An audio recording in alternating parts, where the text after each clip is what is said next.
امن و امان کے حوالے سے اجتماعی طور پر مختلف مسالک کے لوگوں کے درمیان، تو اس میں بھی انشاءاللہ میرا بنیادی کردار رہا ہے. ہم سب نے علماء کرام کے ساتھ مل کر ہم نے اس ضلع کے امن کے لیے کام کیا ہے، اور انشاءاللہ آئندہ بھی جو ہے وہ کرتے رہیں گے. اور ہماری کوشش یہ ہوگی کہ ہمارے علاقے میں، ہمارے ڈسٹرکٹ میں جو ہے وہ امن قائم ہو، تاکہ لوگ آرام اور سکون کے ساتھ زندگی بسر کر سکیں. اچھا میاں صاحب، آپ جو ہے مارسلہ جو ہے علماء کرام کے امن کمیٹی کے آپ چیئرمین رہے، منتخب ہوا بھی ہوئے چیئرمین. اس سے پہلے آپ روت حلال کمیٹی کے ممبر بھی رہ چکے ہیں. وہاں پہ آپ کی کیا خدمات رہی ہیں اور کس حوالے سے آپ رہی، تھوڑا سا بتائیے. جی، میں جب میرے اوپر مرکزی روت حلال کمیٹی کا جب مجھے ممبر بنایا گیا، میں 6 سال تک کمیٹی کا ممبر رہا ہوں. الحمدللہ میرے ممبر بننے کے بعد کے پی کے سے ہم 2 آدمی تھے. یہاں ہزارہ ڈویژن سے میں تھا اور پشاور سے ڈاکٹر عبدالغفور صاحب تھے. تو میں نے شروع میں یہ کوشش کی جی کہ میں یہ جنوبی اضلاع کے علماء کرام سے بھی ملا، میں پشاور کے علماء کرام سے بھی ملا، میں شہاب الدین پپلزئی صاحب سے بھی میں ملا، اور ان کو بھی میں نے بریف کیا، اور انہوں نے کافی حد تک میری بات کو جو ہے نا جی وہ تسلیم کیا. میں نے کہا جی کہ یہ ایک اختلاف تقسیم سے چلا آ رہا ہے، یعنی جس وقت ریفرنڈم ہوا تھا تقسیم پاکستان کی تقسیم کے وقت، تو یہ جو صوبہ سرحد اس وقت کا تھا، اس میں جو ریفرنڈم ہوا تو اس میں بھی یہ ہزارہ کی اور دوسرے پشاور سائڈ کا تھوڑا سا وہ مختلف تھا رزلٹ ہو. تو کچھ ایسی وجوہات تھی، کچھ سیاسی وجوہات، کچھ معاملات اس طرح کے بنے کہ جس کو ایشو بنایا گیا تھا. تو پھر الحمدللہ ہمارے دور میں جو ہے جی سردار صاحب کی قیادت میں 3 مرتبہ ہم نے 1 مرتبہ 2 مرتبہ روزے اور 1 مرتبہ عید جو ہے اتفاق رائے سے جو ہے وہ کروائی تھی. اور الحمدللہ جو ہمارے مرکزی ریاست الحال کمیٹی کے ممبر چیئرمین صاحب تھے، انہوں نے بھی مجھے اس بات پر جو ہے نا جی وہ داد تحسین پیش کیا تھا. اور میں نے صوبہ سرحد کے بھی کہے اور باقی 3 صوبوں کے علماء کے درمیان جو ہے وہ بڑے پل کا کردار ادا کیا. ہماری میٹنگیں ہوئی اور ہم کافی حد تک اس میں جو ہے وہ کامیاب ہو گئے تھے. اور اب بھی ہماری جو ہے انشاءاللہ کوشش یہ ہوگی کہ تاکہ یہ مسئلہ جو ہے وہ افہام و تفہیم سے ہو، کیونکہ مذہبی معاملہ ہے. اور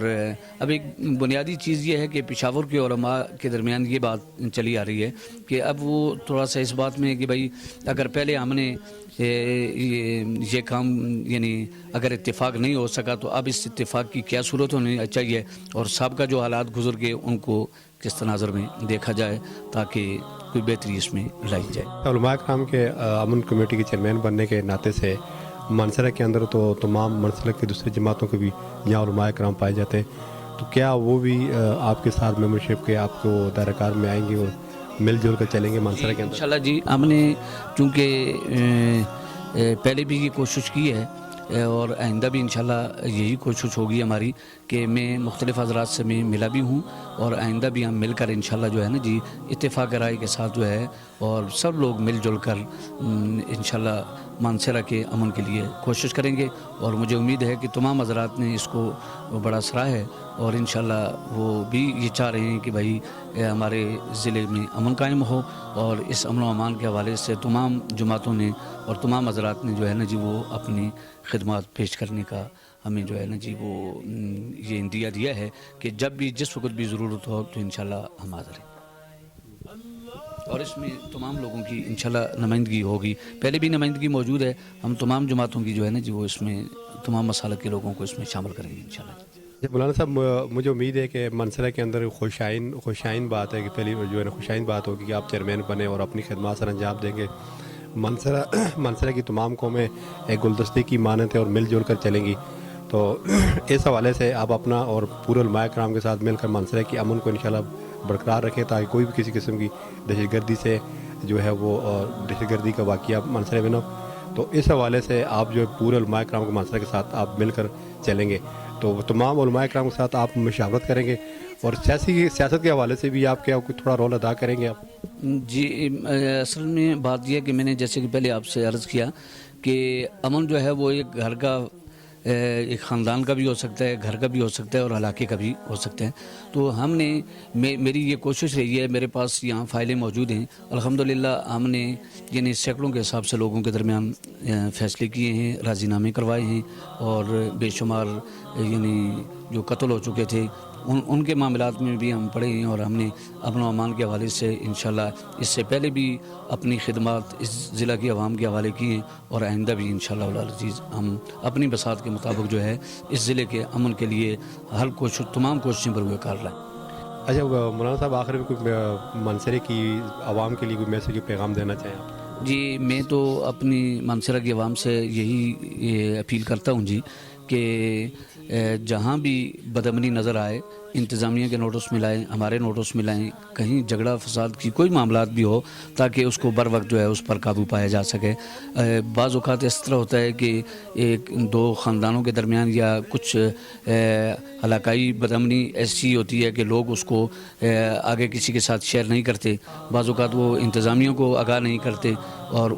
کہ کہیں ہمارے اوپر کوئی مسئلہ نہ آ جائے. تو دہشت گردی کے حوالے سے ہو یا کسی حوالے سے کوئی بھی ہو, جس آدمی کے پاس جو بھی معلومات ہو, آج میڈیا کا دور ہے, آج ہر آدمی کے پاس ٹیلی فون ہے, وہ اپنے میسج کے ذریعے انتظامیوں کو آگاہ کر سکتا ہے, مانسرہ کے علماء کرام کو آگاہ کر سکتا ہے, وہ مانسرہ کے صحافیوں کو آگاہ کر سکتا ہے, اور ان کے ساتھ مل کر اس معاملات کو جو ہے ہم سب, تاکہ ایک ابتدائی طور پر ایک چنگاری ہوتی ہے تاکہ وہ ایک بہت بڑا شعلہ بننے سے پہلے وہاں ہی اس کو جو ہے ختم کر دیا جائے. جی جی بہت شکریہ مولانا صاحب, آپ نے اپنا ٹائم دیا, جزاک اللہ خیر. جی ناظرین, ہمارے ساتھ موجود ہیں مولانا میاں عنایت الرحمان صاحب, جو مانسرہ دارالعلوم کے متمم ہیں, سابقہ جو ہے روح دلال کمیٹی کے ممبر رہ چکے ہیں, ابھی جو ہے امن کمیٹی علماء کرام کے چیئرمین ابھی منتخب ہوئے ہیں. بہت ہی خوشائن بات ہے. مانسرہ کے امن, مانسرہ ایک قوم, مانسرہ جو ہے گلدستے کی, تمام قومیں گلدستے کی مانت ہے, اور اس امن کو بحال کرنے کے لیے مانسرہ کے اندر دہشت گردی, فساد یا انتشار سے بچنے کے لیے یہ بہت ہی اچھا انیشیٹو لیا, بہت ہی اچھا انہوں نے اقدام لیا, اور پورا علماء کرام کو مانسرہ کے اندر ساتھ لے کر چلے تاکہ مانسرہ کے امن بدامنی, بد اخلاق, انتشار اور فساد سے بچ جائے. اور مانسرہ انتظامیہ کے لیے بھی بہت اچھی خوشائن بات ہے کہ کوئی بھی کسی جگہ پہ کوئی واقعی معاملات ہو, علماء کرام کے ساتھ. علماء کرام ہماری شریعت کے اندر, ہمارے اسلام کے اندر ایک اہم رول, ایک اہم پہلو جو ہماری شریعت اسلام کے ساتھ چلتی ہے. تو مجھے امید ہے کہ انشاءاللہ مانسرہ کی انہوں نے جو بیڑا اٹھایا علماء کرام کے والے سے, مانسرہ پرامن شہر ہے. انشاءاللہ یہ مزید انشاءاللہ گامزن ہوگا, اور پیار محبت اتفاق اتحاد سے انشاءاللہ مانسرہ چلے گا. مجھے دیجیے اجازت, انشاءاللہ نیکسٹ پروگرام